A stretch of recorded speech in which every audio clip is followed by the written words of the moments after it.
Hey folks, Kilt-Man here. Kilt-Man at your services. How are you all? Hope you're all doing very, very well. Now, I know, before you all shout out, oh, you've got a big lens flare, bisecting your noggin. Yes, I know. This particular show is sponsored by J.J. Abrams. Anyway, I wish it was, But, right, we've got a classic movie to review here. This is a review I've tried to do for the last 3 days, and stuff, that thing which is in the real world, not what we do right now, our interaction right now, me sitting here talking about movies and having a great old time of it, playing music and just having fun, and you guys just kicking back and having fun as well, hopefully. Stuff gets in the way of things, and stuff did, including a Liverpool match in the Champions League, which I unbelievably forgot it was taking place. I went for a couple of whiskies only yesterday. Thought, I'll have a couple of whiskies before I do my video, and then a match. I thought, oh no, Liverpool game was on, so I stayed for the game and then stayed a bit longer. More whiskies were had. Oh, I'll still go home and do that video. No, it doesn't happen that way. Anyway, but to keep in line with that mentality, I have been out and had a few whiskies already today. So, this vintage movie, this controversial vintage movie from 1932, directed by Michael Curtiz. I've always known him as being Michael Curtiz, just with a Z at the end, not an S. But when you hear people talk about him, renowned historians, filmy people who write essays and do video commentaries and stuff, they call him Michael Curtiz. So I'll call him Michael Curtiz. Did a lot of stuff with Errol Flynn, a lot of swashbuckling stuff, and a great director. Apparently a twat to work with, by all accounts. There's a camp that loathe him, but there's a camp that he was brilliant. He gave me my first stab into Hollywood, and my God, I never looked back. He was the guy that brought me to the limelight. You've got those people, but you've got some who say he's a bully, he's a swine, he's horrible to work with. He's a harsh taskmaster. He doesn't believe in lunch breaks or any kind of break. He just works and demands you to do the same. Anyway, I've loved a lot of his movies, and I love this movie. 1932. Dr. X. Dr. X. Not Dr. Charles Xavier from the X-Men, but Dr. Jerry Xavier, played by the great horror stalwart Lionel Atwill. And he's embroiled in a scenario of the Moon Killer. Yes, the Moon Killer, who's been terrorizing New York, committing horrendous crimes under the full moon, killing people and stabbing them in the brain, and also removing body parts. And apparently there's cannibalism taking place. We will talk more about how that's a bit of a misnomer, to be perfectly honest. And pretty nasty killings. And this film is based upon a play written by did I write it down? Did I? No, I didn't. A play called The Terror. Hey, I'm so well prepared, aren't I? A play called The Terror. And The Terror was actually written under the name of The Terror, and then produced and put on stage as Dr. X.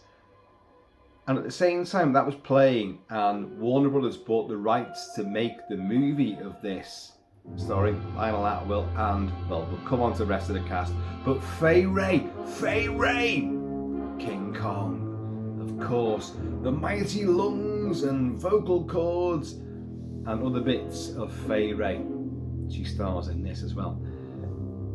The Warner Brothers bought the rights to it, but in New York at the time, New York, Brooklyn, and the Bronx, there was a a serial killer at large. Oh yes.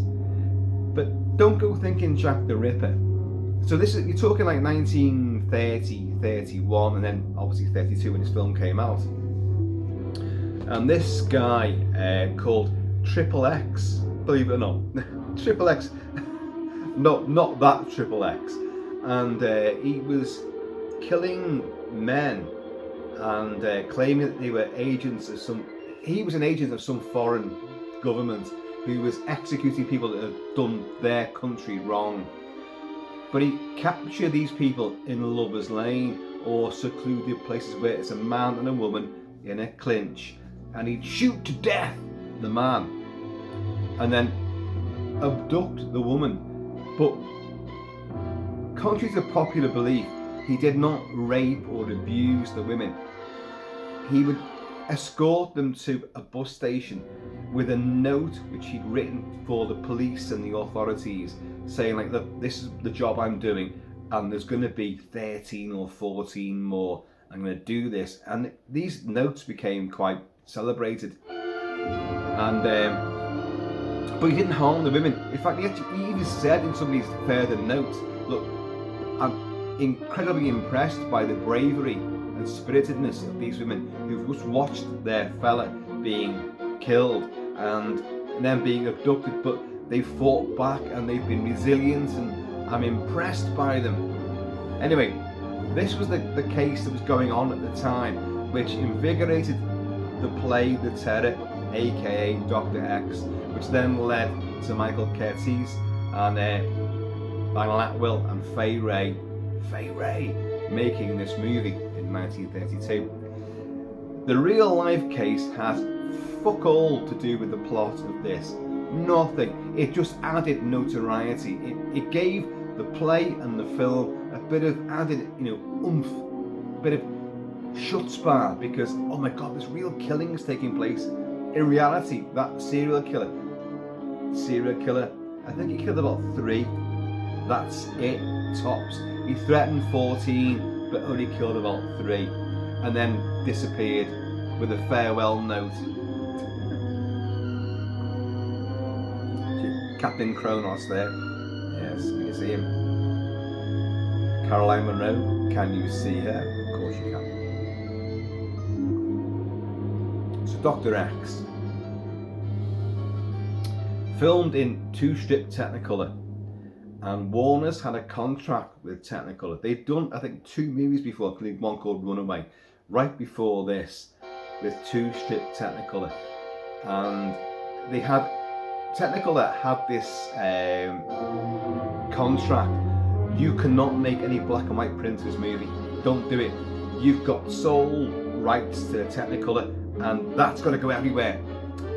And Warner's reneged on that, and they did do a black and white version of this movie as well. And for a long time, one or the other was missing, the Technicolor, the black and white. Now, if you get that version, the Blu-ray version of Dr. X, you've got them both. And there is differences between the 2 versions. One's 2-strip Technicolor, one's black and white. But there's different camera angles and different setups and different bits of dialogue, as in different takes were used for the black and white ones. And why did he do a black and white version? That was to sell, to distribute to provincial towns, small town Iowa, the back and beyond, the drive-ins. That's where it was going to go to, small house theatres. But it became its own entity, and Technicolor was not happy about that. Oh no, you reneged. However, it didn't stop them pursuing the contract with Warner's, and again with Lionel Atwill and Fay Wray. About a year later, they did Mystery of the Wax Museum, which is an absolute unparalleled classic, but again in 2-strip Technicolor.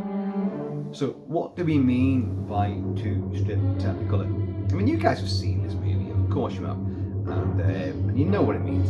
It's 2 colours basically, and it's green predominantly and orangey red, and from those 2 you can configure quite a lovely palette of colours. I'll be honest, the opening scenes of this movie look like they're in 3D. They look amazing. Well, let's get the technical stuff out the way first of all. And I love the look and the visual allure of this film.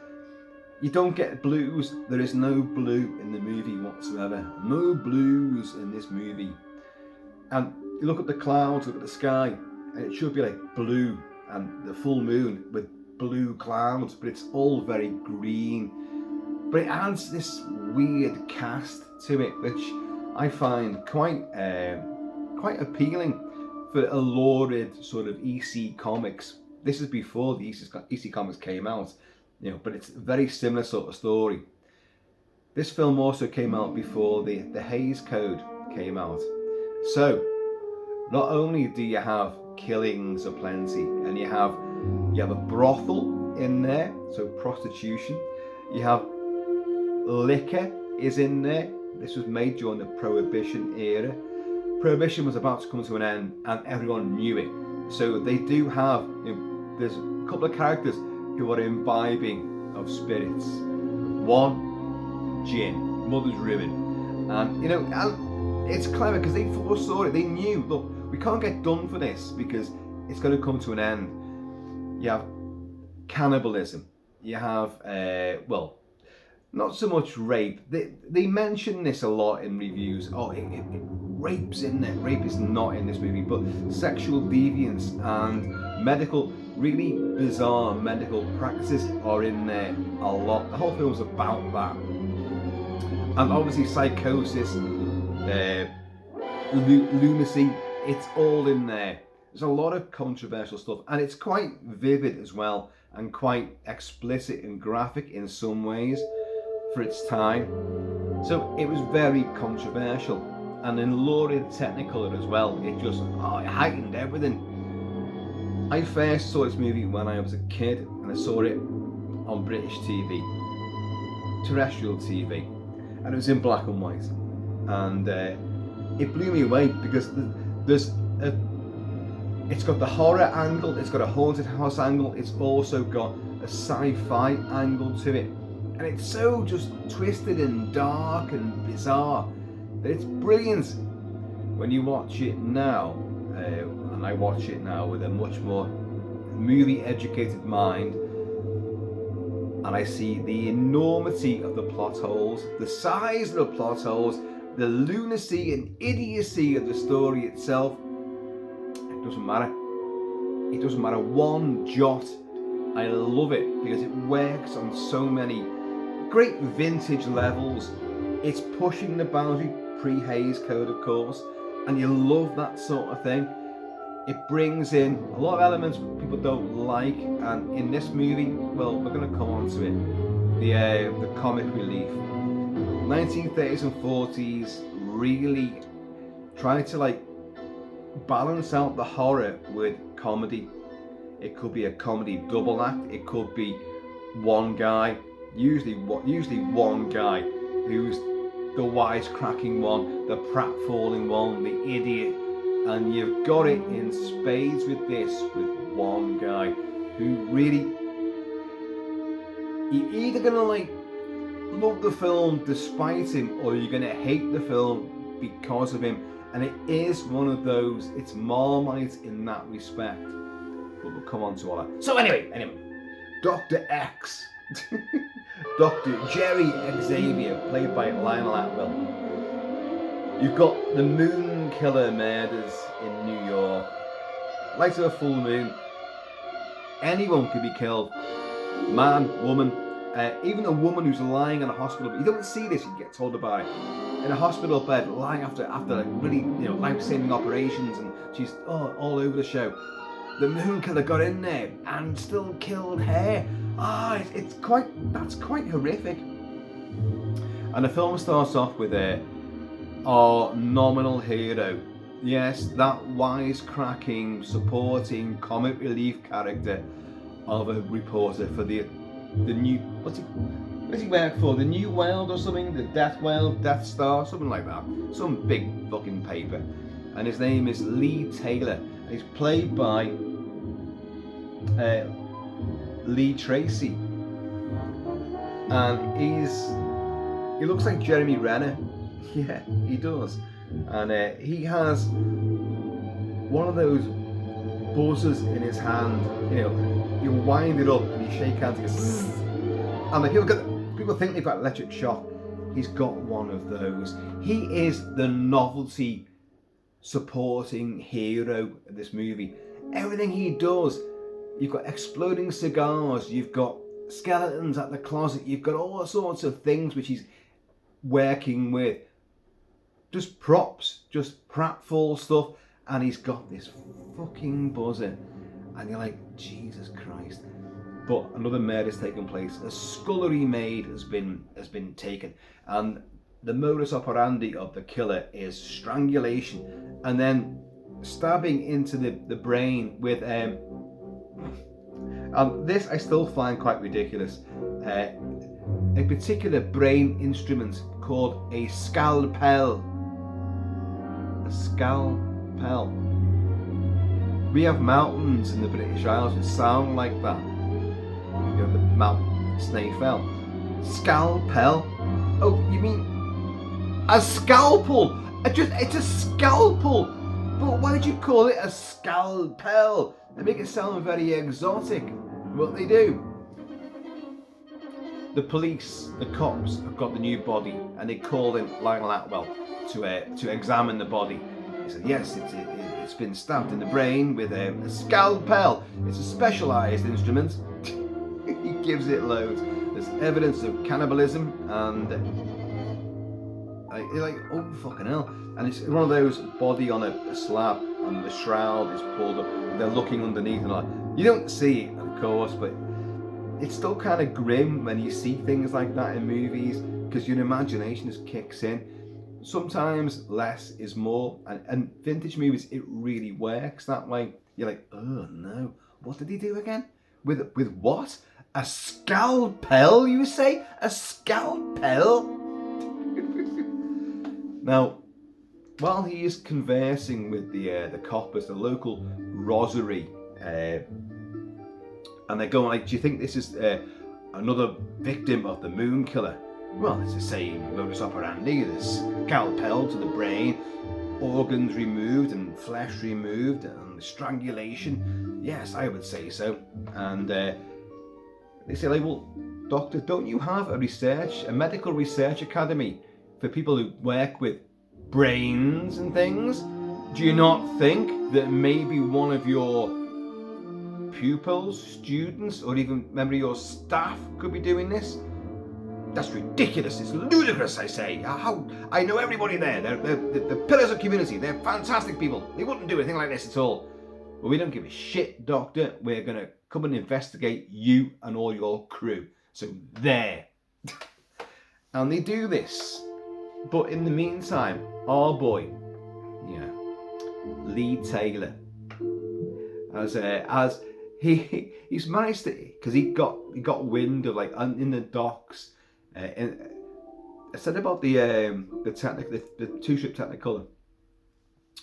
The opening scenes of this set at the docks, New York docks, the harbour area, and a copper tells, well, our reporter gets wind that another moon killer murder's taken place, and he inveigles his way into the morgue and all that. Mott Street Morgue. Some people are going, like, sniggering now. Some people are going, what does that mean? Well, check out colloquialisms for Mott. Anyway, but that sequence at the start is, you've got the docks, he's on the docks there, and you've got, like, warehouses, then you've got obviously the river, East Street River or whatever the hell it is, like, and city in the background. It looks, with the two-ship Technicolor, it looks very two-dimensional. It's brilliant. The rest of the film doesn't really do that, but in those opening scenes, it looks really good, and you kind of think, oh my god, we're in for something here. It doesn't really work that way.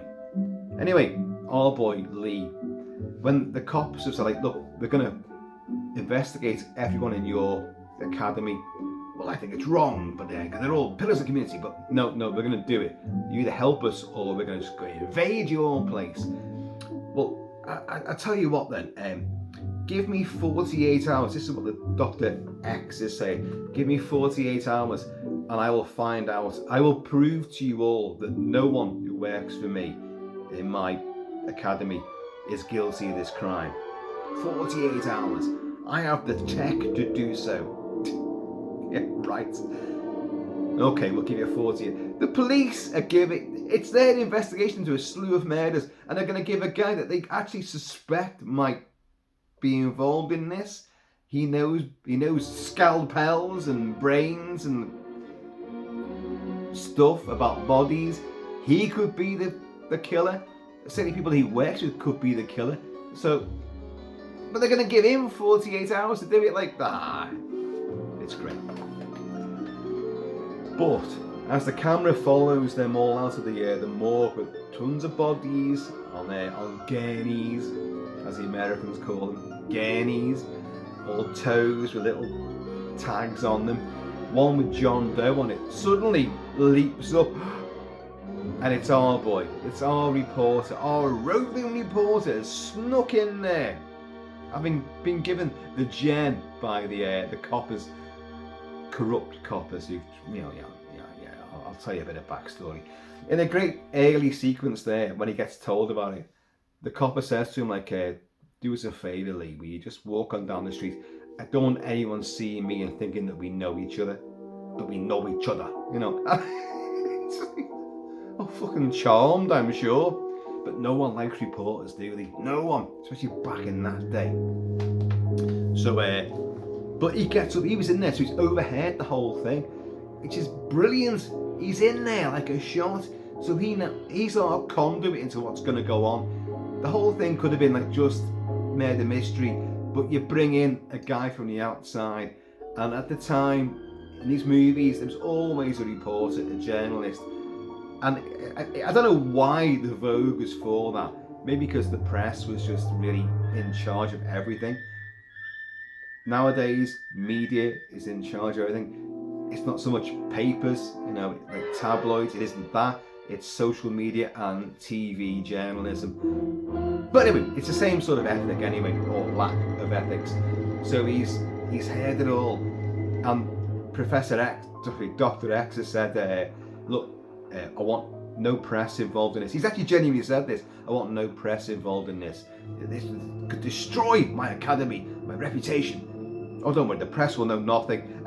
And as we walk out, the pressman goes, hey, from the shroud, oh, got this. And then you get a big scene of him pratfalling with corpses on gurneys and trying to put his boots back on again. And you go, oh, right. It's going to be one of those films where we're going to give over half of the film footage to him being a tit. And yeah, it happens. I'm afraid it does. But it doesn't bother me and shouldn't bother you too much. You've got to remember, this film is the proto example of bringing that kind of character into this horror story. You get many more examples, obviously, throughout the decades. But the more you watch the film, the kind of more you get it, the more you tolerate him. As I say, I saw it as a kid on TV in the black and white version, and I loved it, and I didn't really mind him. I was only a kid, so he was like just the alleviation to the horrific elements, of which there are plenty in this. Anyway, so he's now learned about this plan that they've got. You've got 48 hours to uncover the killer and all that blah blah blah. But they've also we want to go to your academy. We want to come and see. Well, okay, if you think so. We want to analyse and interview every one of the people that work there. So the next scene, you've got obviously the reporter now knows about what the tactics are. But they go to Dr. X's Academy of Medical Research, and you meet our main guys who are going to be in there. And I've written them all down here, and there's about 4 of them, I think it is. And let's get on this. So they go in there like, just want to meet them. So, well, okay, I'll make available all the files on these people. And they go, well, is people actually here now? Well, of course, my most studious of workers, they work 24 hours a day. They have no free time. They're committed. They're all lovely people. And then you get to meet these people, these other scientists and boffins. Like, the cops are like, fucking hell, every single one of them could easily be the moon killer. They're fucking maniacs. Right, okay, who have we got? We have, oh shit, let's get this right. Preston Foster as Dr. Wells. Now, Preston Foster in this looks like a cross between, oh God, let's get this right. Dean Stockwell, if you see him in 1970, The Dunwich Horror, with mad curly hair and his pinched face, and the Liverpool Football Club player Curtis Jones, a genuine Scouser playing for Liverpool, a rarity these days. Curtis Jones, and he looks just like him with the pinched face, the nose, and the swept back, receding curly hair, and the big mop. Dr. Wells. So you meet him, and Dr. Wells has a fascination with, wait for it, cannibalism. So the cops are like, here's our boy right now. And it's late on in the academy, but these guys are still working away. And you've got Dr. Wells, oh, what? You know, and like looking shady and very Curtis Jonesy without scoring any goals. And they're going like, oh, what was it you do? He studied cannibalism, and he was in, hang on, was he in the shipwreck? You've got two guys, we'll come on to this. I'm going to have to wrap this up quite quick, because it's quite confusing as to who did what and why, and what their real modus operandi and real background story is, because I didn't make massive copious notes on it either. But the victims have been strangled first, and then the scalpel in the brain, and removal of flesh, and possible cannibalism. And they're looking at him, and he just goes, you know, Dr. X, I'm a bit discomforted. Oh, and Dr. X, Lionel Atwill, is like really, really, you know, he loves all these people, and he's like, you know, are you in discomfort, are you, Dr. Wells? Yes, I am. It's this. And apologies for not wearing any sleeves. I put a vest on. Foolish me. He goes, oh, can I just remove this? And takes out. He has a prosthetic limb. And like, you see a bit of the stump inside his sleeve. And the cops are going like, well, it's not him, clearly, because it takes two hands to strangle, doesn't it? Yeah, unless you're Darth Vader, of course. And then you don't even need hands, you can just use the power of the Force.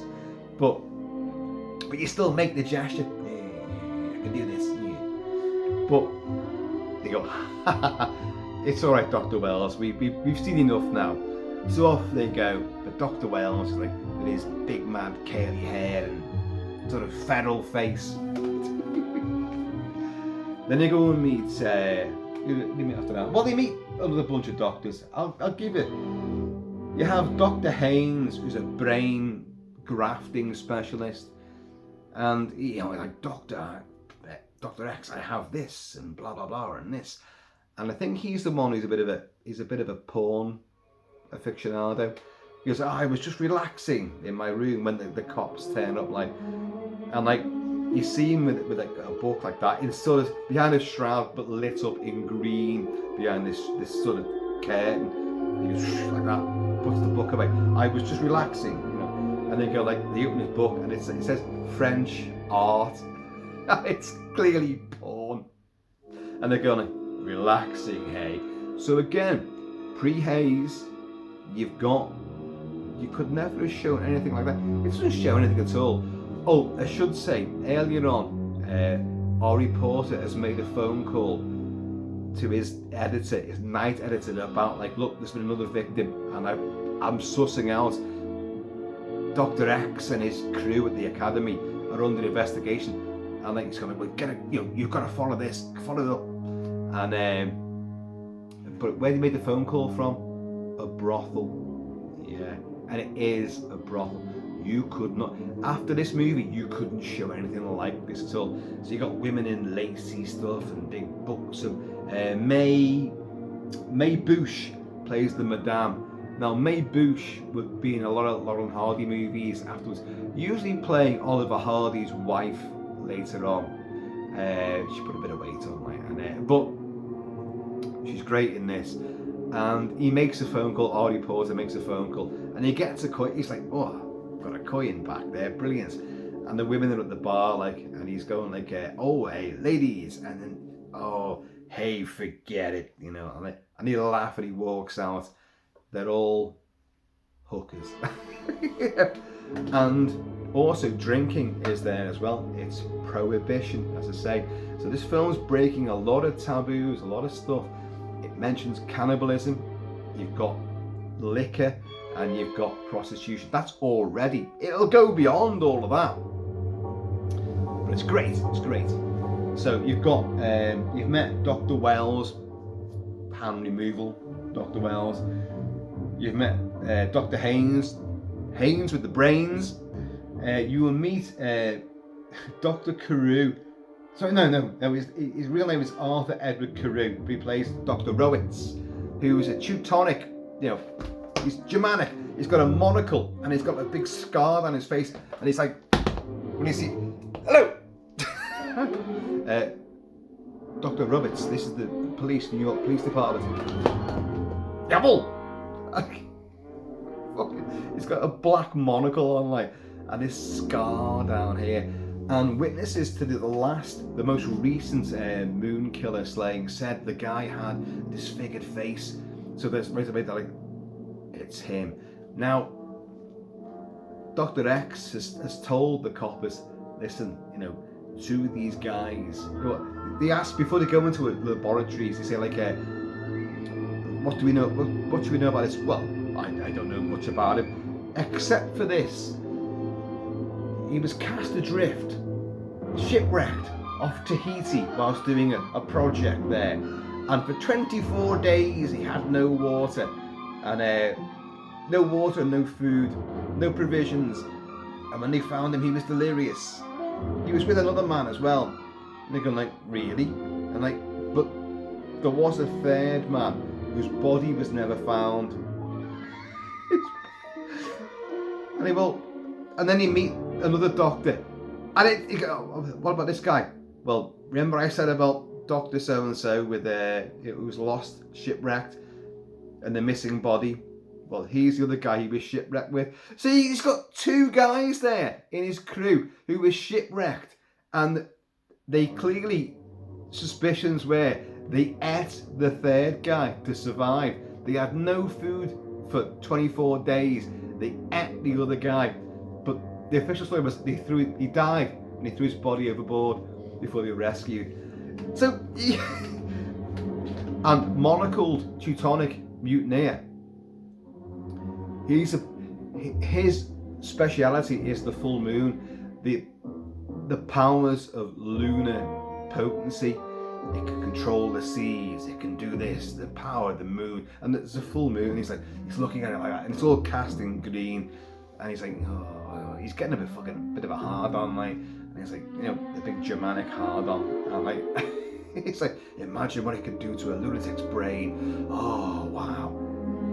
But he was shipwrecked with another guy, but he has another guy who's a helper. I know this is confusing, so I know, I'm sorry, but it's just the way it goes. The film is so hard to do it in really sort of linear fashion because it's so fucking all over the place. But our lunar Teutonic friend, he has a collaborator. Hey, a Germanic with a collaborator. Well, there you go. You actually have a guy in a wheelchair called Dr. Duke, and he is, I've got him here, I've written it down. Dr. Duke, played by Harry Beresford. Arthur Edward Carew plays Dr. Rowitz with the monocle and the scar. John Ray plays Dr. Haynes, the brains guy. John Ray is actually not a relative of Fay Ray, who's in this movie. We haven't even met her yet, but we're going to. And see, these are your Dr. Wells. You got these guys. The cops are like, fucking hell, one of these, if not all of them, are the fucking killer. Well, but give me 48 hours. And of course, our reporter's fucking overheard all this shit as well. He's got in there as well. He gets everywhere. He's heard everything. He knows the plans. He knows everything. Listen, Inspector, I have a place on a cliff top, a stormy cliff top, on the promontory in Long Island. There is no such locale as this. But my suggestion is this.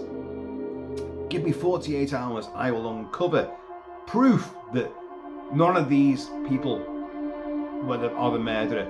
And if they are, I will also uncover that they are the murderer. So 48 hours, please, if you will. Now, we have a place in town, does Dr. X, and our fucking reporter gets told, look, follow this case up. I want pictures of Dr. X and all the people involved. So our reporter gets into Dr. X's genuine house. He meets Mamie. Mamie is the housemaid. Mamie, played by Leela Bennett. Look, folks, I make no bones about this.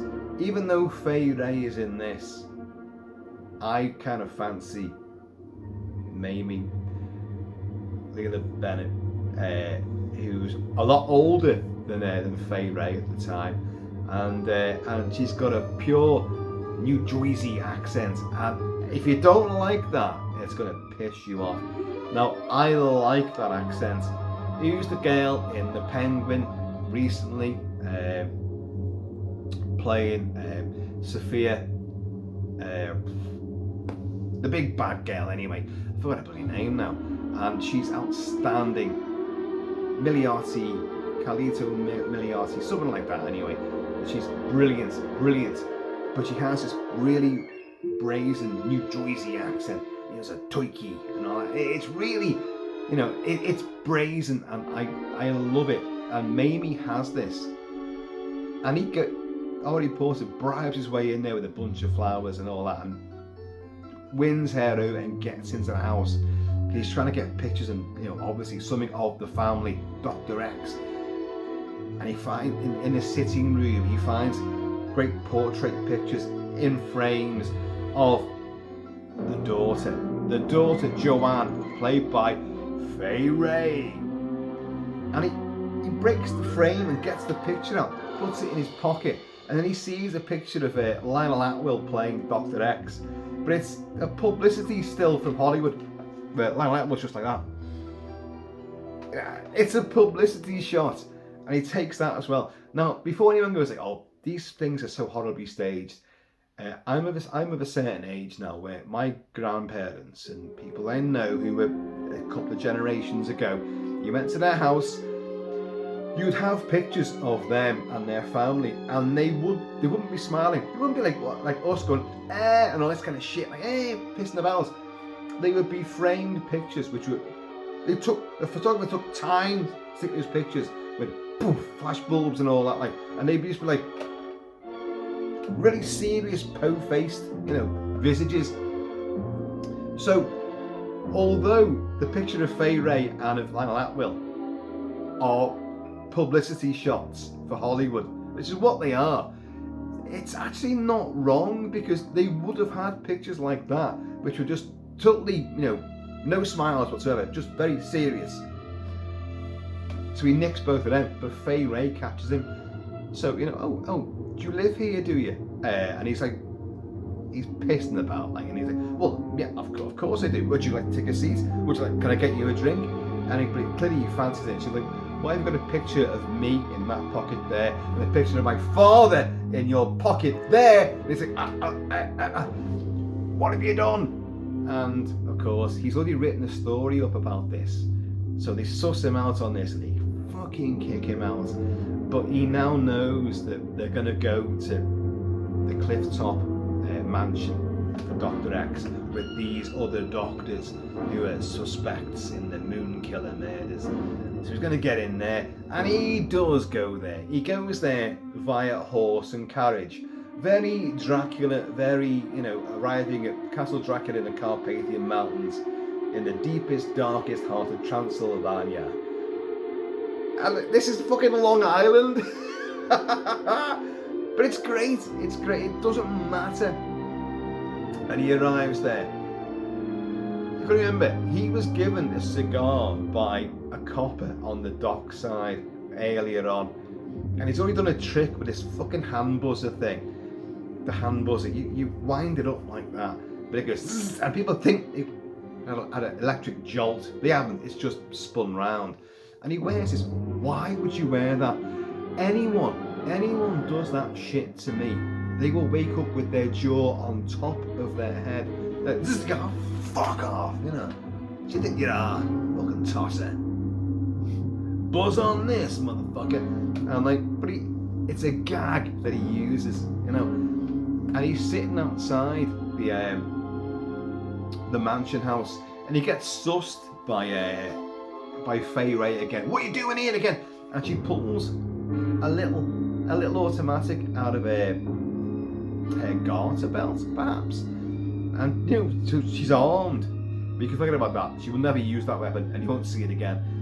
But he's like, oh yeah, I'm sorry, I've been eavesdropping, but I've got to get a story somewhere. This is my job. You've got to understand that, And he's sitting outside, and a shrouded figure with a disfigured face comes out, and it's like that behind him. And he lights this cigar. By the way, anyone with Zippos and fucking matches that just they go like that, they go, and a fucking huge flame. I've never been able to light a match like that with a huge fucking napalm burst. Never. And Zippos, well, I have several. I have a lot of movie Zippos. I also was bestowed a Royal Marines Commando Zippo for my time in the Royal Marines, and I can't work it. You go, you flick it open, you go, and it should go flame. Not for me, folks. And I go, oh, obviously it's not working. Your flint's bad. Give it here. And next person goes, flame. Oh, it works. Give it me back, and I go like, nothing. Message there, methinks. Don't smoke, Kilt-Man. Thank God it didn't revolve around don't drink. And yeah, folks, don't drink. I don't drink in the mansion anymore. I don't. I just drink outside. Twice as much, So anyway, he lights a cigar, and this thing's coming behind him, and the cigar fucking explodes. And it's like, oh, but it scares off the killer. Runs back into the shadows, and he's like, oh god, just my bad luck and all that, just my luck. Every time he does this, things go wrong, it's like just my luck, And he breaks into the mansion. So this is Dr. X's cliff-top mansion, full of secret passageways, doorways, and hidden corridors, hidden laboratories. And he gets into when he first breaks in, he's knocking things over. There's no way you wouldn't have heard him and come running, but he does it then regardless. And then he hides in this little stockroom full of glass jars of eyeballs and jawbones, and skeletons are bouncing up on like doing all this, and skeletal hands, and he's walking into these things all the time. And it's an overwrought, overblown, melodramatic comedy set piece, which just, you're like, oh god, get over it. And he would speak to every single thing. Like, hey, look at you. Yeah. Hey, Dr. Seuss, and all that. Hey, what the it's annoying to us of modern day. The thing is, back in the 1930s, when you had such horrific elements as murder and possible cannibalism and really taboo subject matter, audiences needed that comic relief to balance it out. So for their, and also their comedy mentality, it's broad and like, they enjoyed that. Now we just go, are you fucking kidding me? I want to kick his fucking face in. And you do feel that way. What's his name again? Preston Foster, as it happens, was actually a really good actor. He was on stage and he was on, obviously making movies, but he did a film in Mexico, and this is many years afterwards, and he got kicked out of Mexico, was never allowed to go back there. And what it was a not Pancho Villa, but it was something, some big Mexican name, I've forgotten now. And while he wasn't filming that day, there was a big military procession down the street, all pomp and ceremony, and on the balcony he got up there and he got his bits and bobs out and pissed all over the military fucking band. I mean, maybe that's where the phrase came from, like, don't piss on my parade, but he did. It caused an international fucking situation and he was deported. Get the fuck out of our country.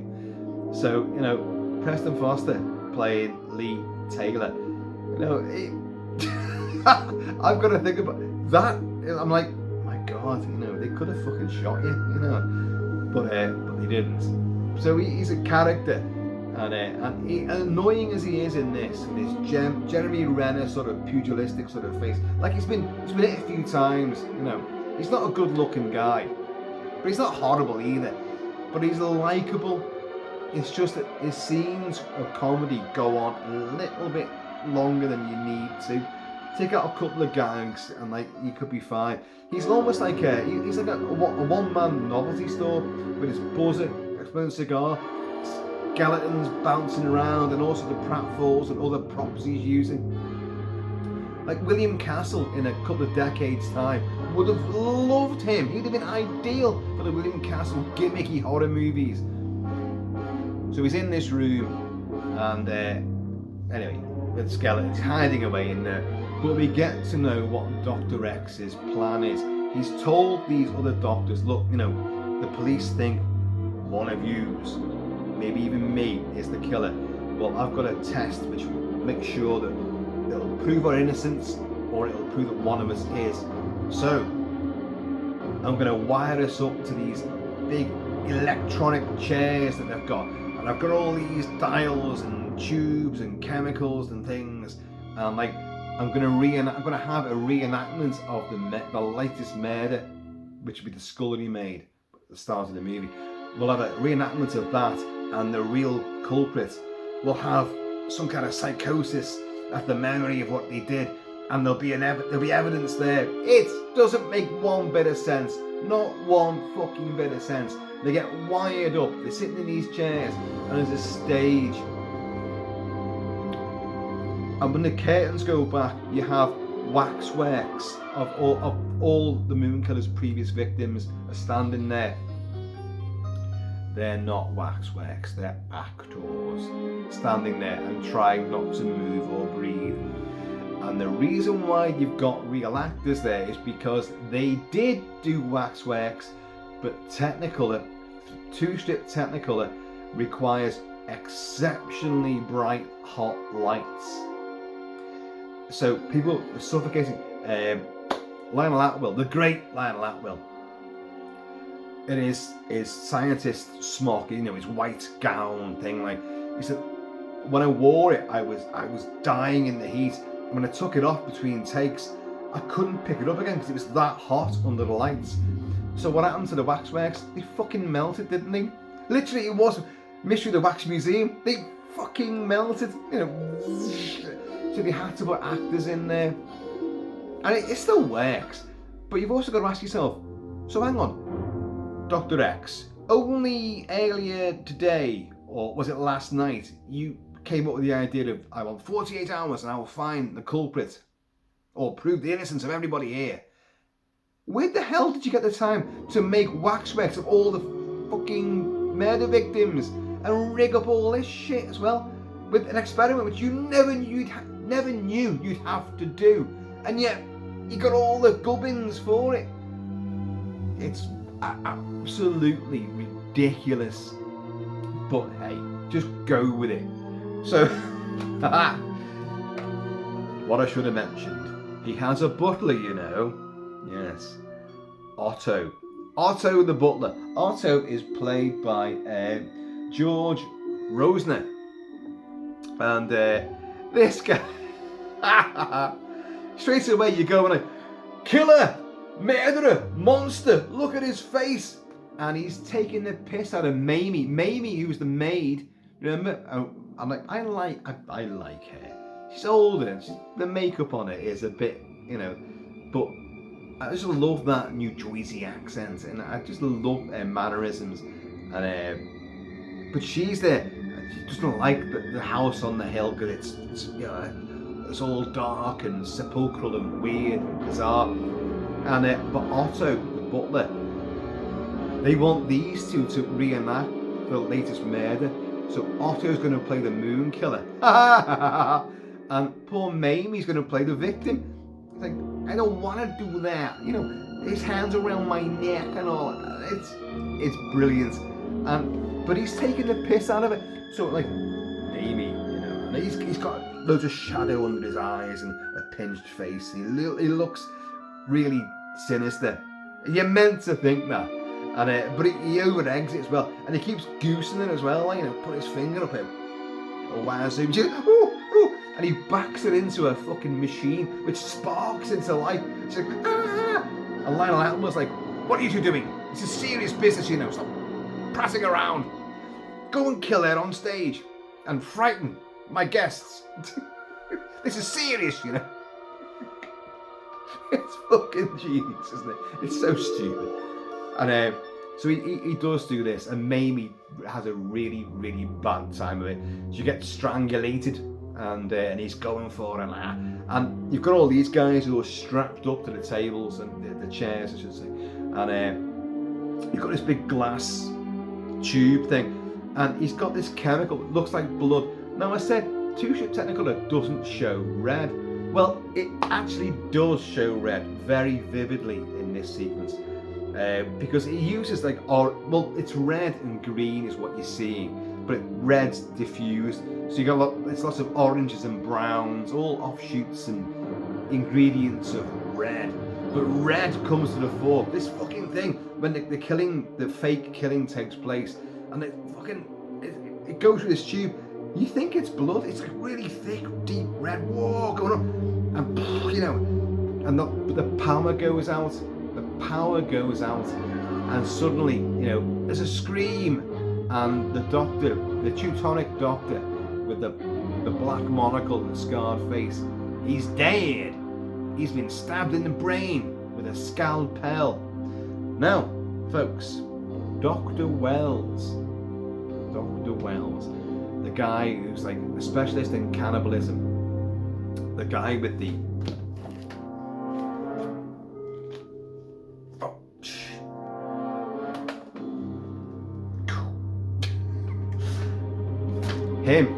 he's not sitting there chained up because he's only got one fucking hand, so he can't be the killer. So he's actually helping out. He's the one behind the scenes doing all the bizarre trickery with knobs and dials and oscillators and weird experimental stuff like laboratory equipment.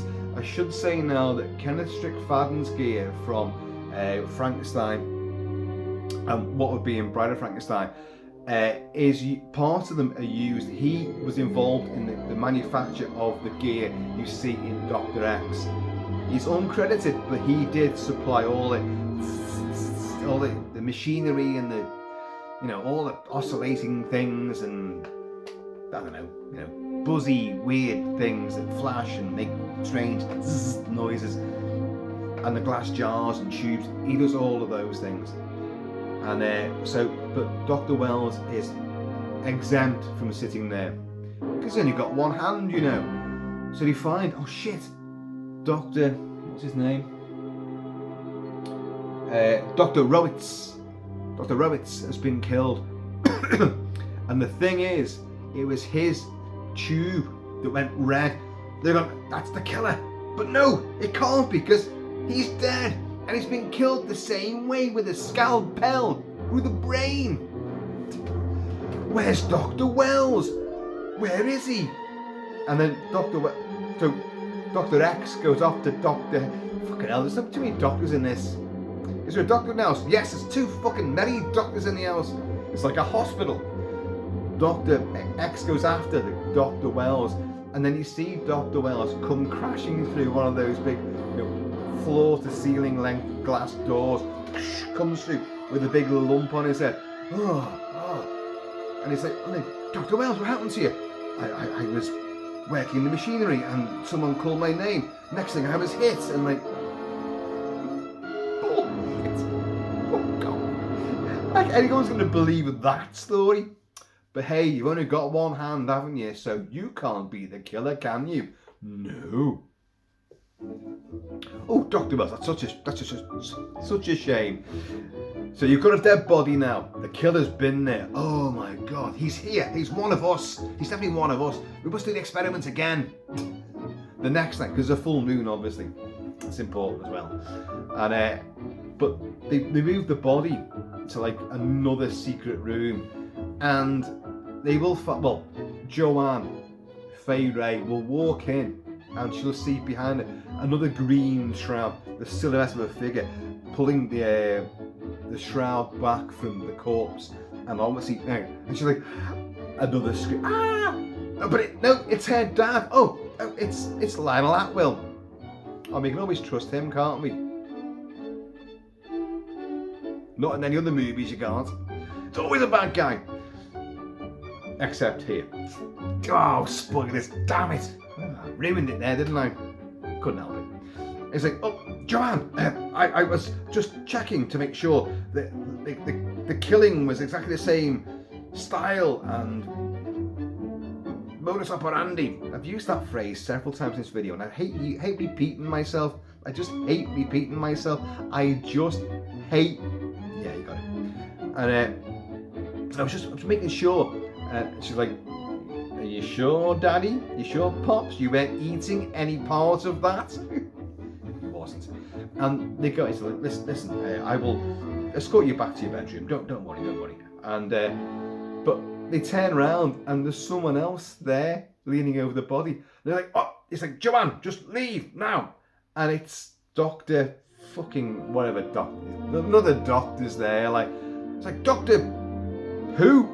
What are you doing here? He's like, I just wanted to make sure, because I didn't see how he died. I wanted to make sure that it was the same thing. Blah blah blah blah. Just check the body over.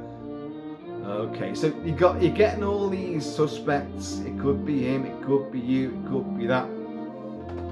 Where's that annoying reporter, I hear you ask? Well, last seen in that closet, hiding away, listening, with all the skeletons and the stuff in jars and making wisecracks to fake bones and things like. And then suddenly, one of those little things in the wall slides back, and an eye comes through and sees him, and then gas gets pumped through, and he goes, "Is that you? Is that me?" Well, my cigar exploded, so it can't be me. Coughing my lungs. Oh, brother. And down he goes. He's been gassed. But they hear a noise behind that door. So Mamie and Otto the butler, Mamie the maid, and they open the door, and they've already got a dead body, and they're going, well, who the hell's this then? Another one? No, he's alive. Let's bring him. Let's revive him. So, not smelling salts. They give him some kind of fucking hard liquor, hard spirit. I don't know what it is. And he goes, and they make him drink it, and he's like, "Hey, brother, I don't know what this is, but how much you pay for it? Where'd you get it from?" You know, like, it's a prohibition. You can't be doing this stuff. It's great though, and they go like, hardly the most appropriate music. At this juncture in time, I will now say that you cannot get a soundtrack for Dr. X. Normally I'd be playing the score for Dr. X. You can get the score for The Return of Dr. X, a Humphrey Bogart movie several years later, which has no relation to this film. It's not a sequel to this movie. It has nothing to do with it. I could have played that, but because I've got it, but it didn't fit. This score fits, and it's the most bizarre. It shouldn't fit. This is The Vampire Lovers by Harry Robinson. Vampire Lovers, Ingrid Pitt, Maddie Smith, Peter Cushing, Hammer. Lesbians, biting titties, and just lots of that stuff going on. And a bit of Bush as well. And wow, not a great horror film, but a great Hammer pushing the boundaries sort of movie. But Robinson's score is really elegant and gothic and enjoyable. And it does fit. If you listen to most of this, it really fits with what happens in Dr. X. Well, it does to me, so I'll put it on. So it's there in the background. Love it or loathe it, I care not. It's there. So they found the reporter, and well, who is this man? Well, and Fay Ray's going, this is the young man that entered our house this morning, and he wrote the story about you, father. And he's like, what? Get him out of here now. I'm going to call the police. You shouldn't be here. It's like, whoa, wait a minute. If you call the police, I'll just phone my story in from the police cell. Right, well, just take him away anyway. And wouldn't you know it, there's a little love affair, burgeoning love affair between him, our reporter, and Fay Ray. Are you fucking kidding me? Although looking at all the rest of the males in this mansion, who else is she going to go for? Oh, fucking hell. You've got a guy with one arm. You've got a guy in a wheelchair. A crotchety old cunt in a wheelchair. And you've got a dead body. And who else have you got? You've got somebody else. I forgot the one. Doesn't matter. Weirdly enough, there's no talk of the mother. So many movies of this era, the 30s, the 40s, and into the 50s, if you count Forbidden Planet as well, with Dr. Mobius and his daughter Altera on the planet, with Robbie the Robot and all that. It's just father and daughter.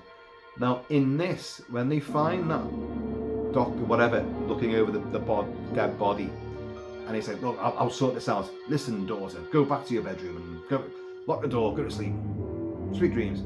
They have an embrace which is not the norm for a father and daughter. Just saying, it does look a bit bizarre. I don't think they intended it to be that way. It's meant to be a purely, platonic sort of thing, from father to daughter. But no, it don't look right. And if you know anything about Lionel Atwill and his later parties in Hollywood, which got him in a lot of shit, really got him in a lot of shit, then you'll look at this and go, oh, that's... Well, you're not really father and daughter, that's Fay Ray, and my God, look at her. But and she does look astonishing in this. But, you're playing father and daughter, that embrace and that kiss goodnight, that ain't right. That is not right at all. But she will now begin to fall in love with our roving reporter. So you cut to the next day, and this is a scene which really comes out of fucking nowhere, and it's on I forget the name of the beach now. It's in Hollywood. It's in California. Michael Curtiz loved this beach. Him and his missus used to go there all the time, and he decamps it. They're not filming in New York or Long Island. They're filming it all in fucking Hollywood, aren't they? But he decamps from the film sets and all that, and the studio, to this beach for a day, maybe 2 days shooting, when it's just literally Fay Ray in a lovely swimsuit for its time. It's quite well, there's a certain angle which I'll let you work it out for yourselves. And you got him. You got the fucking reporters he's in a fucking dressing gown on the beach. It's fucking California, And they're there, and it's a lengthy sort of getting to know you sort of sequence, which you really don't need, because they really shoehorn in a love affair is just, it's a fucking shovel. Bat that in. Boom! Have a love affair, just to dilute the horror. But you've also got another red herring. You've got fucking one of the doctors anyway, who's still, not the one in the wheelchair, he was like up on the sort of veranda overlooking, and they're going like, someone's watching us, and it's him, he's going, watching all this. So it's just being led down the garden path. Oh, is it him? Oh, because he's jealous. And no, it's not. The next night ensues. Mamie, the maid, the New Jersey maid, is too afraid to do the reenactment again for the surviving doctors. We want to do it again because the cops have been on the phone and they want to come down. But I said, no, you gave me 48 hours. I will do it within 40. We've got 48 hours. We've got another night of the full moon. So let me do it tonight. And I will call you instantaneously when I've uncovered the culprit. And the cop's like, grumbling, yeah, all right then. So you've got another night of chaos to ensue. So, but Mamie's like, I ain't doing this, you know. I'm too afraid. I gave her a maid from Tom and Jerry voice there for some reason. Thomas! And she's in bed and she's shivering and shaking, and I give her a cup of tea to calm her nerves. And she's like, with the crockery, the cup and the sauce, like, and she looks at the tea leaves. What the tea leaves done? They've done a skull and crossbones. And she's like, a skull and crossbones? Oh no! So she, under her pillow, she's got a bottle of Mother's Room and a bottle of gin, and fucking pours it in. Doesn't take out the tea leaves, and fucking swigs that back. I'm too afraid to do it again tonight. So, Joanne Fay Ray opts to take the place for the final reenactment of a murder in front of the suspects. It's great. So Otto's getting all dressed up. I should say again that there's been another attempt on Ori Porter's life. Remember, when he first gets there, he's got this exploding cigar, and it's coming up behind him. Boom! It blows up and scares the killer off. Well, he's prowling around these dark corridors, which the two-strip Technicolor makes them black and green, and I love that aesthetic. I think it works really well. So Michael Curtiz does a lot of stuff in a lot of his movies with shadow play. An entire fight scenes between Basil Rathbone and Errol Flynn in Captain Blood is enacted in shadow. Well, not the entire scene, but some of it's done in shadow. And all the scenes are done in shadow, almost like silhouette puppetry on a wall. And you've got this, he's coming down this corridor in a black shadow on a green background. And as he turns away, his torch doesn't work, and he bends down to try to get the torch to work. And the killer goes, oh, and misses. And he jumps up like that and goes, oh, just my luck. Right? And the killer vamooses again, just my luck. He's done a bit of a salt throw over his shoulder area as well. Like, so his bad luck is a big shining, signpost for his character. And like the killer's gone, and he's like, just my luck. And he falls through a trapdoor. A very odd shaped trapdoor, and ends up down in some other laboratory somewhere. He's like, where the hell am I now? What's going on here? And then you don't see him for a bit after that. But what happens next is the final night of the full moon. And Lionel Atwell's going like, right, this time, fellas, we will all be in the chairs together. And this time the chairs are bolted to the floor. Who's doing all this? Who's doing all this mechanics and stuff like? We're going to be bolted to the floor and chained by both hands to the chair. Dr. Wells will lock us in. Dr. Wells with the...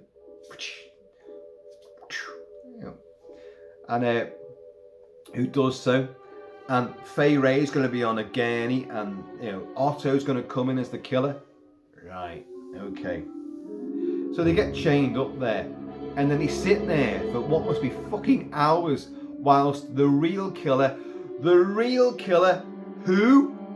Dr. Wells, the cannibalism expert with the detachable arm, goes into one of these secret laboratories, those weird trapdoor things. He goes through one of those, and framed by bubbling jars of glowing liquids and lightning bolts, he takes his fake arm out, goes to a closet and pulls out a big leathery glove and puts it on, and then goes, synthetic flesh, and then goes to one of these gyros with the lightning bolt sparky things and puts his hand in it and goes, but it's orgasmic when he's having synthetic flesh, and the flesh grows and becomes alive. And then you get a grand guignol sequence which is beautiful to behold, icky as hell, but also fucking why? Why? I'll have to get another drink. The tea's gone cold. But don't worry. Worry yourselves not.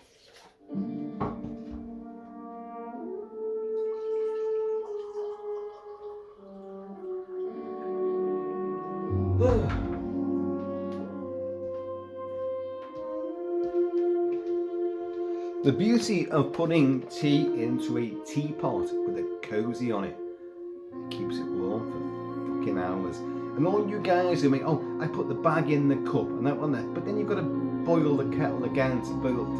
When us with our teapots can keep on swigging, y'all. And it's remained nice and hot as well. And black, because I forgot to put the milk in it, but whatever. So he's there. Synthetic flesh. And then he goes to... he has a compound made out of human flesh. Right? Which he can bring to life and mould it and make a new face out of it. He brings a hand and an arm to life where he had none. It's gone, remember. So it comes alive. That's brilliant.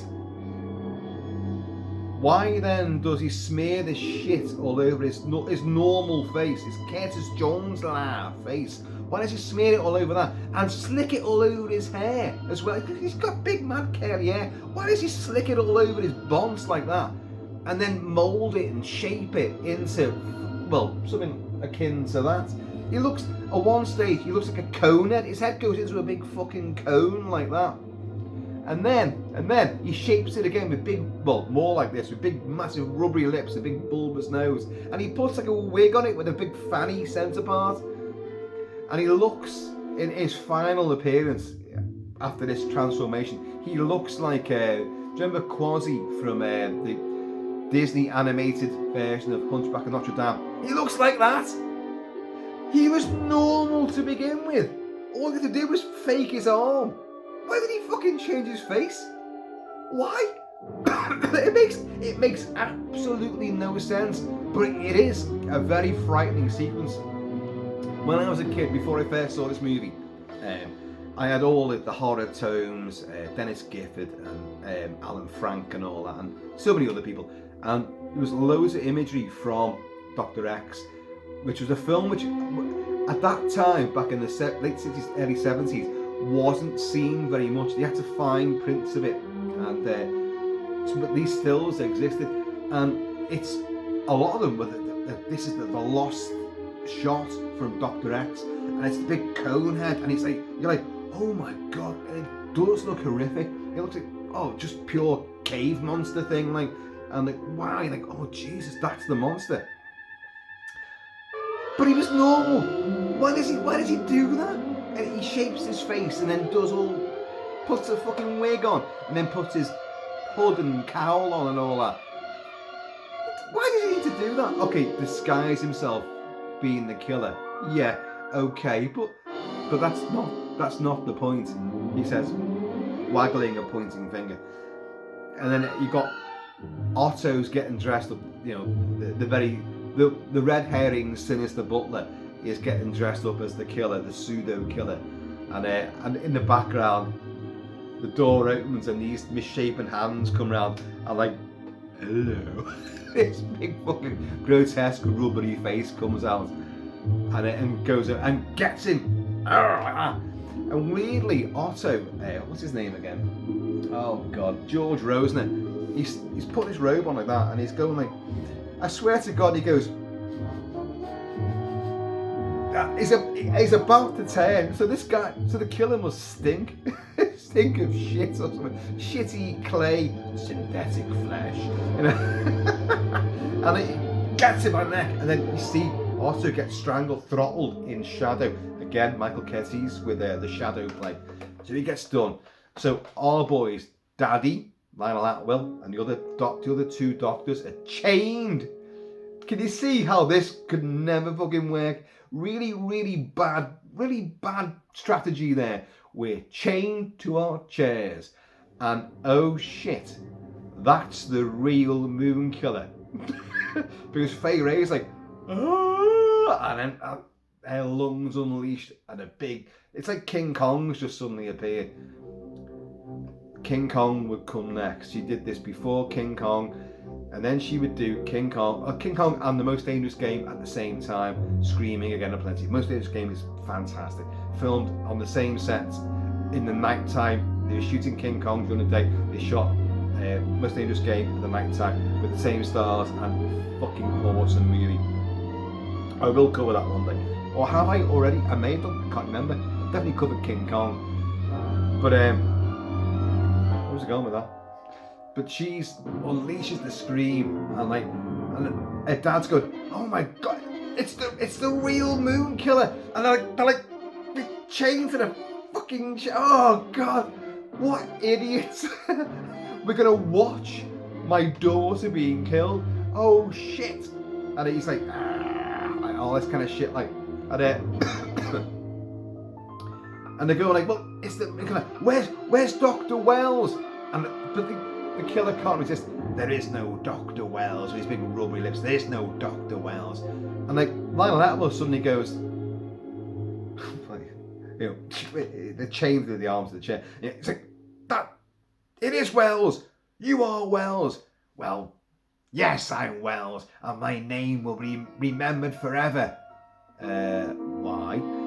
Because I found the secrets of synthetic flesh. And he does a big monologue and explains to his victims and, you know, his accusers. And, you know, I lost my arm and I travelled the world. Remember, he was the expert in cannibalism. He went out to these islands with the other guy, right? And I wanted to find out about why they ate certain bits. What was the secret of that flesh? Okay, yeah. What is the secret of that flesh? And I discovered synthetic flesh. I found that flesh, I could create this. And by creating that, I could create new limbs. I could create a world of no cripples, no amputees. I could do this, that, and the other. What does it matter if I have to kill a few people in the process? What is it? I'm going to save the world from cripples and losing limbs. I'm going to create a new race. What does it matter if I kill in the process? Who cares about that? And your daughter's the next one. She's the next one in my priority of like artifacts and body parts to use. So you notice the whole film's notoriety was about cannibalism. Cannibalism and rape were two items which were used against this movie. There is no cannibalism in the movie. It gets mentioned, and he's a student of cannibalism, but he doesn't eat the body parts. He uses the flesh to create synthetic flesh. And he says it when his big rubbery lips, synthetic flesh. He just fucking loves it, like big fucking synthetic hard-on when he's like talking about it. And but he's not eating. He's just taking bits of bodies to create this stuff. He's not actually eating it. But the notoriety and controversialism of the movie is that, and they mention rape as well. There's no rape involved in it. You could take a woman in extremis who can't escape being menaced by a man is a sexual act, but it actually isn't in the movie. So I think they over-egged a bit of that. And this would be the naysayers, by the way. This film was massively marketed very badly by Warner Brothers, who did not know how to market it at all.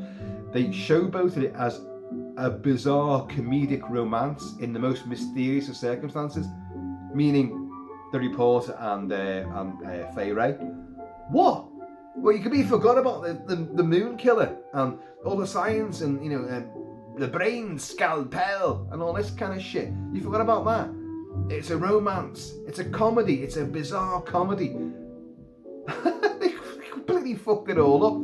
So the film really didn't find its right market at the time. It did find the market eventually and became renowned and controversial once people had seen it and reviewed it, and they're like, my God, this film is fucking out there. So anyway, he's giving the game away. Like, I did it I'm going to save the world. Got to remember, this is 1932, folks. You've had World War One, where everyone was coming, well, not everyone, but a lot of people come back from the war with limbs missing and disfigured faces. Plastic surgery, cosmetic surgery, found its way into modern medical practices because of World War One. So prosthetic limbs, fake fingers, fake eyes, fake teeth, everything was born out of that. So people in the 20s and 30s were used to seeing people on crutches and in little wooden chariots because they got everything from below the waist was gone. They were used to seeing those horrific real life deformities, and medical science was now trying to find a way to cure those or to give them a way of life, and rebuild them. So the film plays into that. That doesn't get talked about a lot, but First World War, I think, is hugely relevant to what this story is really about. But anyway, he says all this shit, like, and then and he throws the keys. What good are the keys to you anyway? You can't fucking reach him, and throws them down. And he's about, I'm gonna kill your daughter now, and he's going in for the kill. And one of them were the waxworks, who are real life people, and one of them suddenly pulls off a disguise. And who is it? It's our fucking roving reporter. Carry on. Just carry on. Well, go on. I'll carry on. You go on. Mrs. Kilt-Man's now trying to get the tea sorted out, so I'm going to carry on regardless, because she can do whatever in the background there. Synthetic flesh coming out the oven.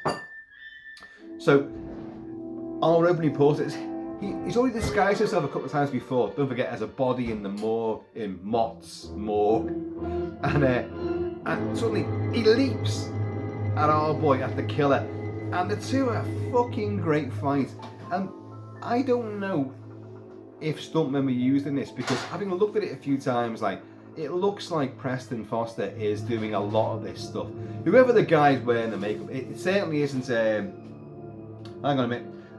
Lee Tracy is the reporter. Preston Foster is the killer. But anyone could be wearing that makeup.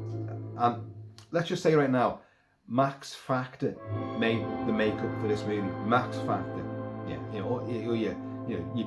your beauty products, Max Factor. But Max Factor back in the day also did special effects, supplied special effects makeup for movies. Max Factor also created camouflage face cream. Yes, they did. And I've still got several tubes of it, which is great. And I need more of it. My face is fatter than it was when I was back in the Marines. So I need even more, fucking loads of it going across my visage. But Max Factor supplied all the gear to make the effects for this movie. And the effects were actually done by, let's get this right, Percival Westmore and Ray Romero. Romero, as in George Romero, no relation, I don't think. But Percival, or Perce Westmore, is part of the Westmore dynasty. This family, governed by their dad, George, owned every studio. Warner's, which this film was Warner's, Universal, Paramount, Columbia. They did everybody, they had artists, they worked for everybody.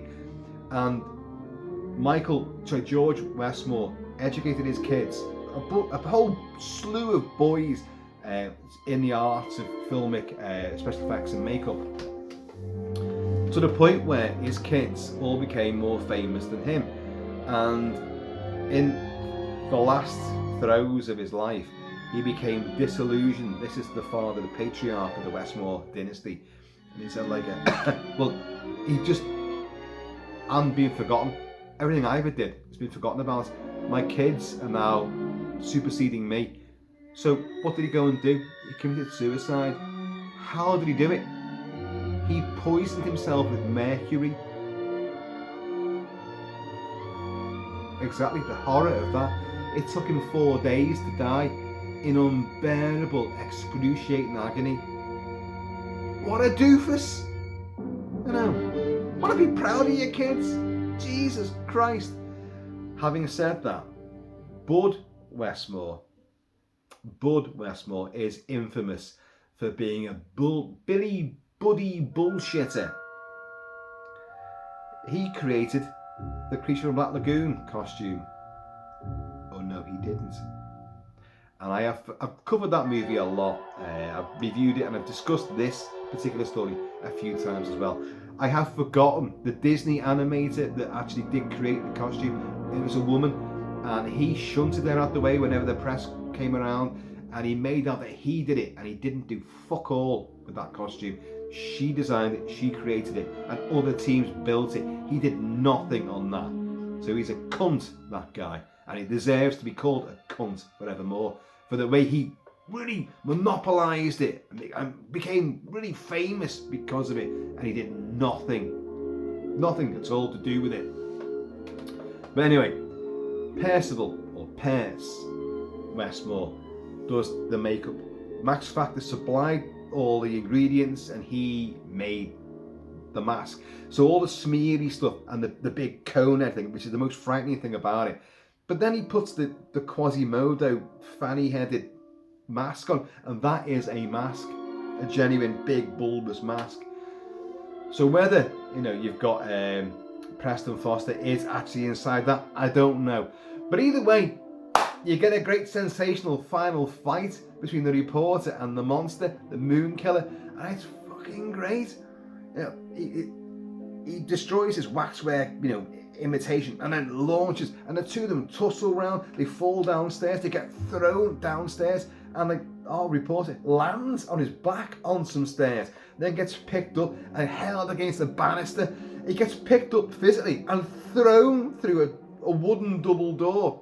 It's obviously plywood or polystyrene, but fucking hell through it. Oh, and skittles himself around there, and the two of them are giving it loads now. And they're wrestling and strangling, and it's like Jesus Christ. And you've got the guy in the wheelchair, Dr. Duke, the curmudgeonly old twat. The keys are on the deck, and he's got a big club foot and a big boot. He's trying to, you can't see what I'm doing, with my own club foot. I'm trying to, I'm simulating trying to drag the keys near it, and he doesn't do it. But our girl, Faye Ray, she wasn't chained down to the bed. She fucking just gets up, comes out of her state of shock, gets up, runs down, gets the keys, and unlocks these dickheads, from their chains. But in the meantime, the reporter's fighting with this thing. Now, if you look in lots of reviews, you will see that they go like, remember that buzzer, that annoying hand buzzer? He uses that to outwit the killer. Well, if that were true, that would be great, and it'd be a great payoff. He doesn't. I've just fucking watched it. The buzzer doesn't come into it at all. It's not there. But it should be. It would be brilliant if it was there. If the killer gets his hands on it and he goes on the killer's throat or something like that. And gets the jump on him. But he doesn't. He manages to outmaneuver, and the killer throws the killer back. And he pulls off the wall one of those oil lamps, like that. And the killer's like, with those big lips. He's like, I'm gonna strangle you, synthetic flesh. And our boy goes, fuck off. I think Kenneth Branagh's Mary Shelley's Frankenstein, when the bride engulfs herself in the oil from a lit lamp and goes into flames. Yeah, that's exactly what happens here. And he goes, oh shit, on fire. And our boy fucking legs it and pushes him through the window. And he goes hailing out through this big, massive stained glass window, hits the rocks, engulfed in flames, and then lands on the rocks down below on the storm-tossed beach. As everyone else suddenly comes through and they go like, what happened? He's out there. I killed him. I did it. Like, oh, you're our hero. Oh, you're fantastic. Do you want to marry my daughter? And everything's wrapped up nice and pretty at the end. A little bow on it. A synthetic flesh bow. Well, he's dead now. And well, thank God for that. And then we will cut to a really crap finale scene where our boy's on the phone to the editor. Yes, I'm a bit shaky because you'd be too if you've been through what I've been through tonight. And the door opens and like these hands come around the door and a shadow on the wall. And he's like, ah! It's Fay Ray. She can't put the willies up you. You put the willies up. Anyway, she comes through and the two of them like, you're glad you made it. I'm like, oh, I made it for you. And fucking hell. Do you think you're going to be here in the morning? I want breakfast with you in the morning. Yeah, of course. I'm like, And the two of them in a look. And he's like, oh, fucking hell. It's of its time. And that's Dr. X, folks. You know what? Dr. X is really, really good fun. Grand Guignol, bizarre. It is controversial. The cannibalism is a misnomer. It's there because the real bad boy has studied the cannibals because he thinks there's power in the flesh that they eat. Doesn't mean that he eats it himself. That's never made clear, never specified. But the authorities think there's cannibalism, so that's enough to garner. Well, oh my God, there's cannibalism in this movie. No, well, there isn't. There isn't. A scalpel in the brain and all that, and removal of body parts. But I think what they're trying to say is that Wells studied cannibalism with the tribes in Tahiti and other places. There weren't cannibals in Tahiti, but it doesn't matter, does it? No, but he studied all this. So, well, they eat these parts. I would think that cannibals eat pretty much everything, leave nothing to waste, And but no, they get certain parts. So there must be magical powers to these things, and something science can use.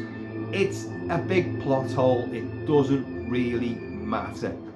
Why does he painstakingly create this fucking elaborate mask and smear his hair down and create this hugely horrible thing? If it's disguised your identity, just wear a hood or a fucking mask. You don't even need to go to these extremes. Why are you doing it? Because you can. It makes you an even scarier monster.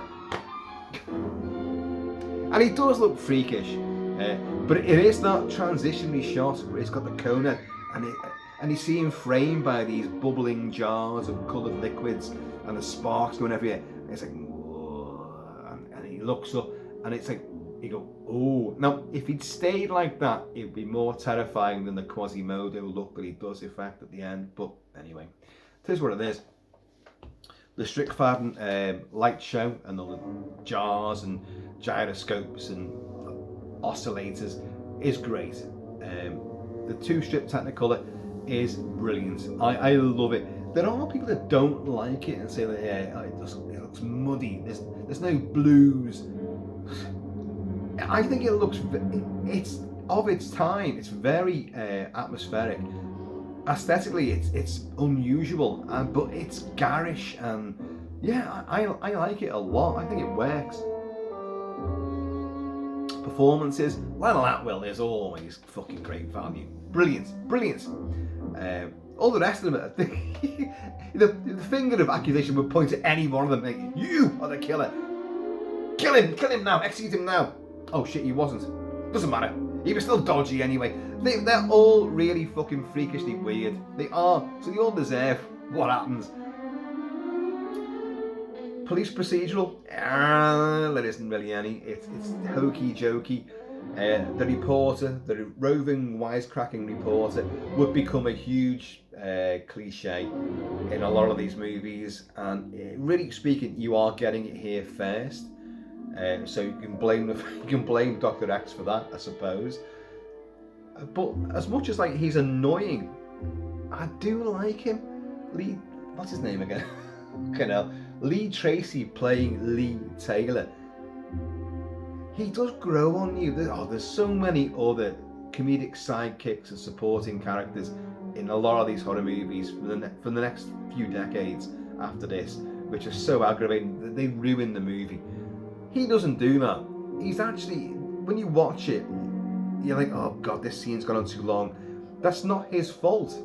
The scene's just been protracted, and they had a reason for doing that, to dilute the horror element. So I kind of get that. You've got to watch these films, especially this one and these earlier ones, from the viewpoint of like, look, we're looking back on this. This is a time capsule. Sensibilities and people's attitudes were way different back then. They weren't used to horror films. Horror films was a wholly new commodity. And in this one in particular, and likes of Frankenstein and Bride of Frankenstein and all the early horror movies that came after the First World War, they'd seen real life horror, people coming back deformed. That was not a normal sight before the war.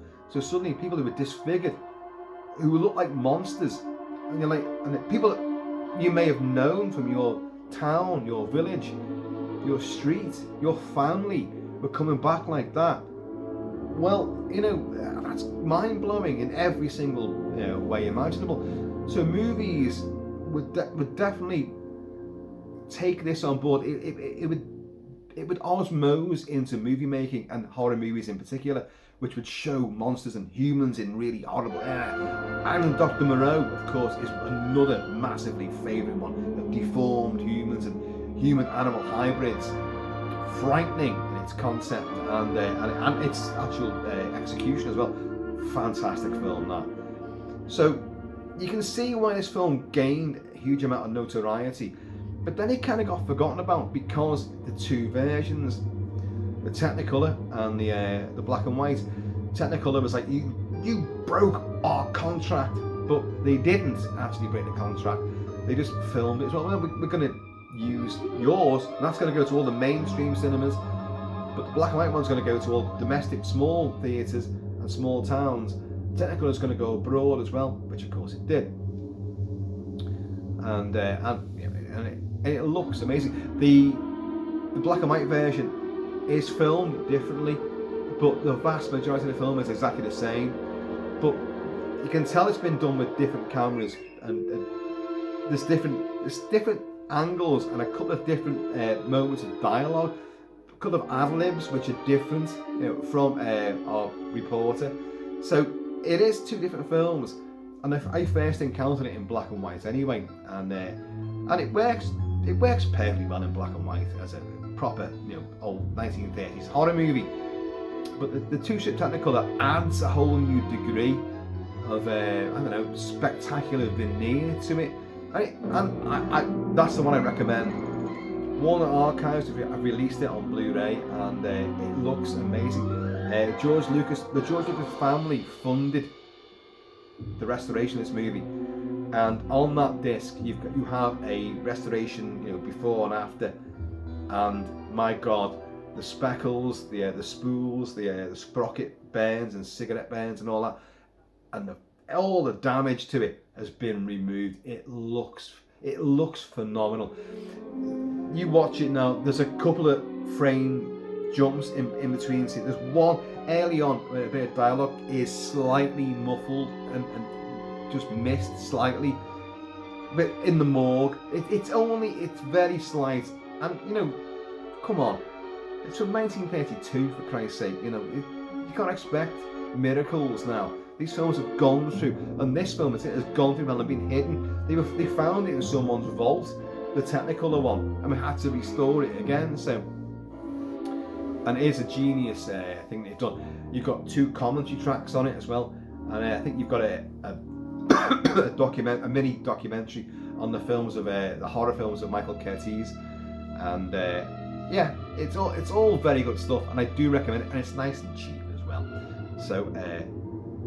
And the film, it's not like a 60-minute pot boiler like a lot of early vintage horror movies are. It's about an hour and 15 minutes. But it's snappy, it moves along. You've got lots of red herrings.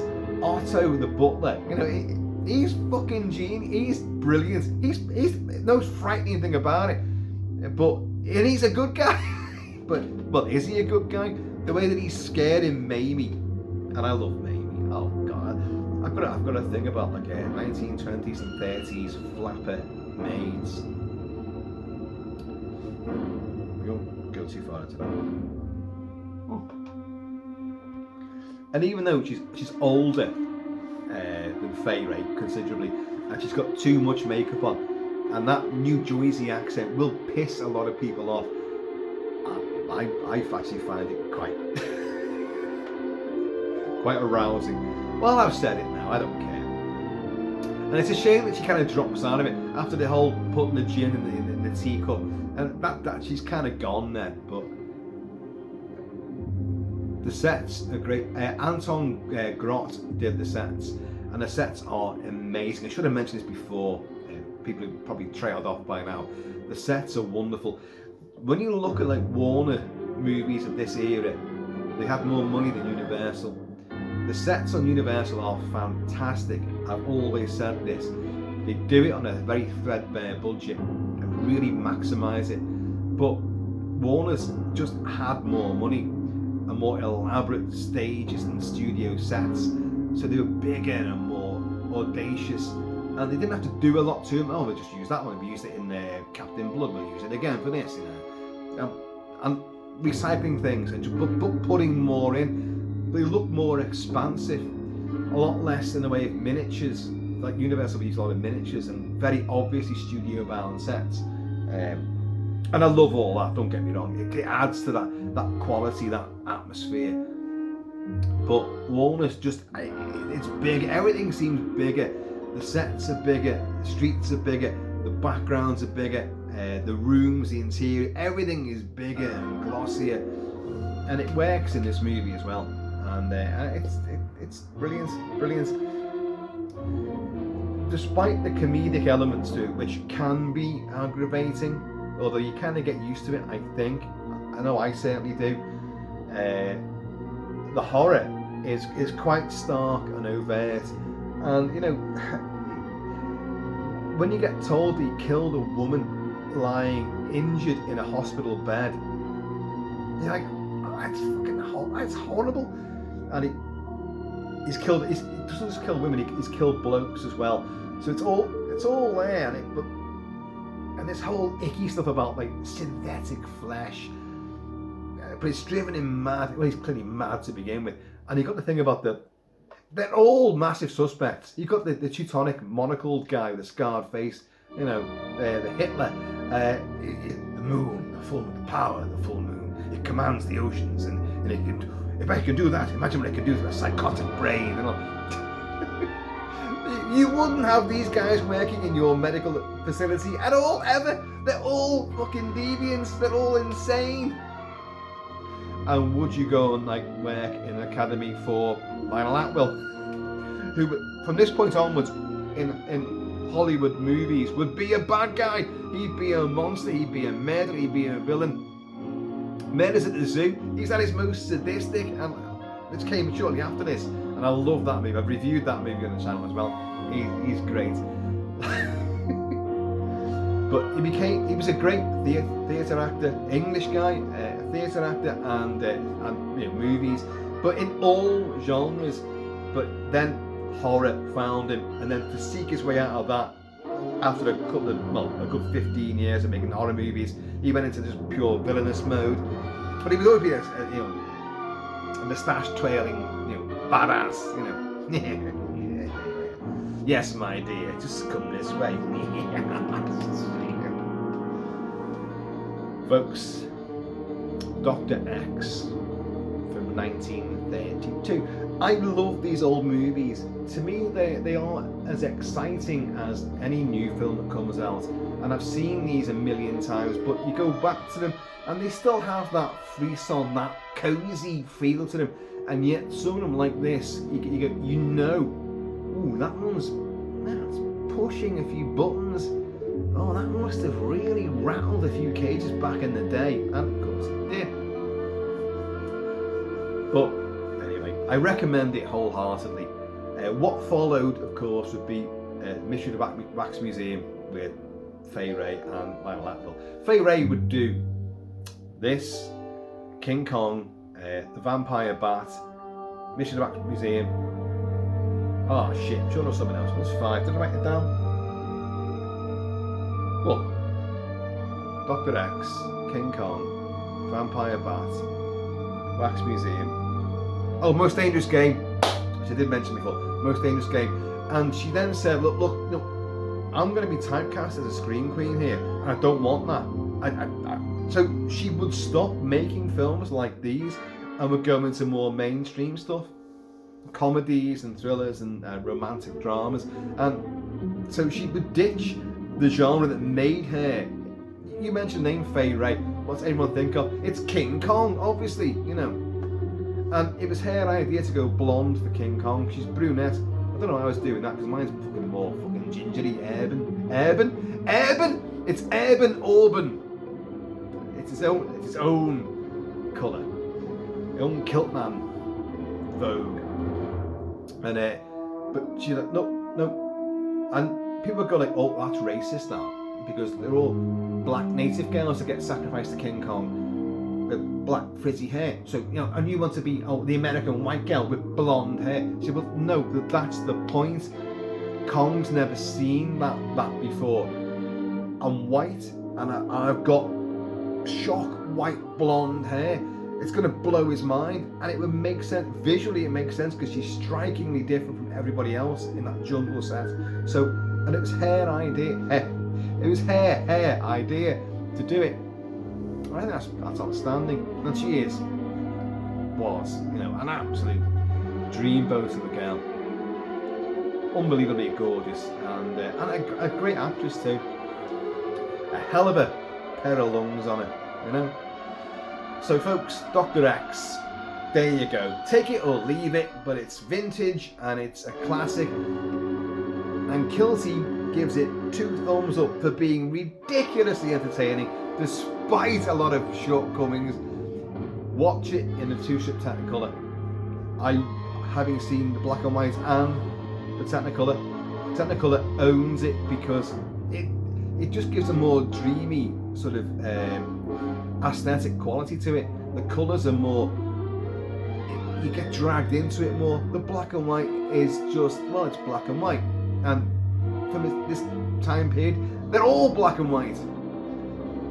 Wax Museum is 2-strip Technicolor as well, and is arguably the better, well, it is the better film. I'll cover that at some point. I'll cover that. It's great. A great unmasking scene in that, and a great Max Factor did the effects, supplied the effects for that movie as well. But Dr. X, get it. It might be on YouTube, it might be free of charge on YouTube. I don't know. It could be. You could be able to stream it. I don't know. But you can get a Blu-ray of it. Dr. X. Whatever your symptoms are, don't go to his practice. You're all fucking freaks. Oh, Dr. Wells will see you now. Dr. Wells uncouples his hand and then grows synthetic flesh and puts the throttle on you and then pulls out his scalpel. Folks, happy no shall be Kilt-Man, please. In the meantime, and as ever, let's enjoy vintage Technicolor movies. In between time, please keep it Celtic, and I'm going to see you all in a secret laboratory near you.